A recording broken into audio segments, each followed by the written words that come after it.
न्यूनगंड सोडून आत्मविश्वासाने परीक्षांना सामोरे जा. प्राध्यापक रुपेश पाटील. मराठी भाषा संवर्धन व करिअरच्या संधी या विषयावर व्याख्यान संपन्न. आरपीडी कनिष्ठ महाविद्यालयात मराठी भाषा गौरव दिनानिमित्त माय मराठीचा जागर. जर आपल्याला इंग्रजी बोलता येत नसेल तर अजिबात मनात न्यूनगंड बाळगू नका, कारण अनेक विदेशी लोकांना देखील इंग्रजी बोलता येत नाही.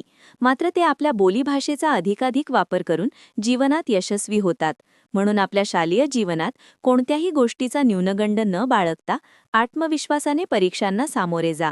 यश नक्की मिळेल, असे प्रतिपादन सुप्रसिद्ध प्रेरणादायी व्याख्याते प्राध्यापक रुपेश पाटील यांनी केले.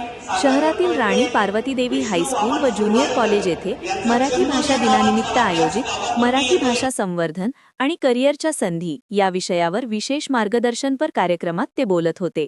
यावेळी व्यासपीठावर प्रशालेच्या मुख्याध्यापिका सौ संप्रवी कशाळीकर, उपप्राचार्य डॉक्टर सुमेधा धुरी, सांस्कृतिक कमिटी प्रमुख प्राध्यापक डॉक्टर संजना ओटवणेकर, प्रसिद्धी विभाग प्रमुख प्राध्यापक संतोष पाथरवट, सांस्कृतिक कमिटी सदस्य प्राध्यापक वामन ठाकूर, प्राध्यापक जोसेफ डिसिल्वा, प्राध्यापक महाश्वेता कुबल, प्राध्यापिका विनीता घोरपडे, प्राध्यापक डॉक्टर अजय कामत, प्राध्यापक रणजित राऊळ, प्राध्यापक पवन वणवे, प्राध्यापक दशरथ सांगळे, प्राध्यापक रणजित माने, प्राध्यापक केदार म्हस्कर, प्राध्यापक निलेश कळंगुटकर, प्राध्यापक राहुल कदम, प्राध्यापिका स्पृहा टोपले, प्राध्यापिका पूनम वाडकर, प्राध्यापिका दीपा मोरजकर, प्राध्यापिका स्मिता खानोरकर, प्राध्यापिका प्रांजल वाडकर, विधिता गवंडे, प्राध्यापिका माया नाईक यांसह अन्य उपस्थित होते.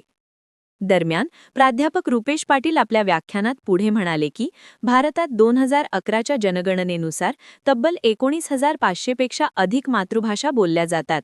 त्यात मराठी देखील मोठ्या प्रमाणावर बोलली जाते.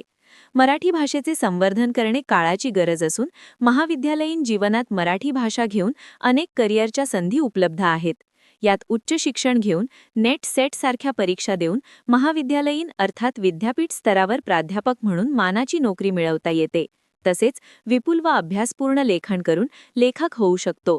तसेच पत्रकारिता क्षेत्रातही न्यूज रिपोर्टर, अँकर, सब एडिटर, आकाशवाणीतही उद्घोषक, तसेच प्राथमिक शिक्षक, माध्यमिक शिक्षक, मराठी भाषांतरकार, कोर्ट, सरकारी कार्यालये, मंत्रालय, विविध कंपन्या, तसेच विविध मीडियांमध्ये content writer, digital media website content, YouTube script writer, Marathi blogging, चित्रपट व मालिका लेखन यांसारख्या अनेक क्षेत्रात मराठी भाषा चांगल्या प्रकारे अवगत करून करिअरच्या संधी आहेत, हे सांगून प्राध्यापक पाटील यांनी आपल्या जीवनातील मराठी भाषेचे अनन्यसाधारण महत्त्व असल्याचे अधोरेखित केले. तसेच त्यांनी विद्यार्थ्यांशी आंतरसंवाद साधून त्यांना साध्या सोप्या भाषेत मराठी भाषेचे करिअर कसे करता येईल हे देखील स्पष्ट केले. मुख्याध्यापिका सौ कशाळीकर म्हणाल्या, मराठी भाषेचा प्रत्येकाने अभिमान बाळगणे व व्यवहारी जीवनातही जास्तीत जास्त मराठीचा वापर करून आपली मराठी अस्मिता जागृत ठेवणे काळाची गरज आहे. उपप्राचार्य डॉक्टर सुमेधा धुरी यांनी देखील उपस्थितांना मार्गदर्शन करत कुसुमाग्रजांच्या कणा ही कविता सुमधुर स्वरात विद्यार्थ्यांसमोर सादर करून अंतर्मुख केले.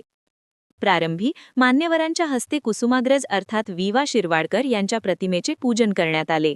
यावेळी मान्यवरांच्या हस्ते व्याख्याते प्राध्यापक रुपेश पाटील तसेच कार्यक्रमाला उपस्थित असलेले कोकण दर्शन डिजिटल मीडियाचे संपादक आनंद धोंड आणि व्हिडिओ जर्नलिस्ट आशिष धोंड यांचा सत्कार करण्यात आला.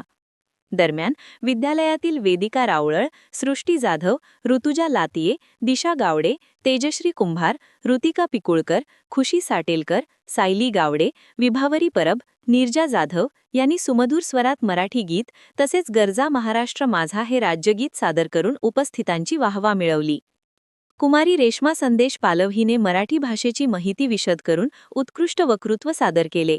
तसेच किरण आकेरकर, भावना माळकर, साईश सावंत, आदेश खानोलकर यांनी देखील मराठीचे महात्म्य आपल्या ओघवत्या वक्तृत्व शैलीतून प्रगट केले.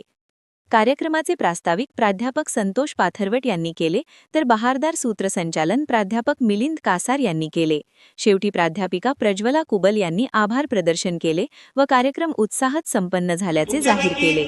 खूप मराठीवर प्रेम असलेले 11वीला आहे. Arts, commerce, science, commerce. तुला पुढे काय बनायचं तो ठरवणार आहे. ठरवलं नाही मला ऐकून येतं. हे बघा,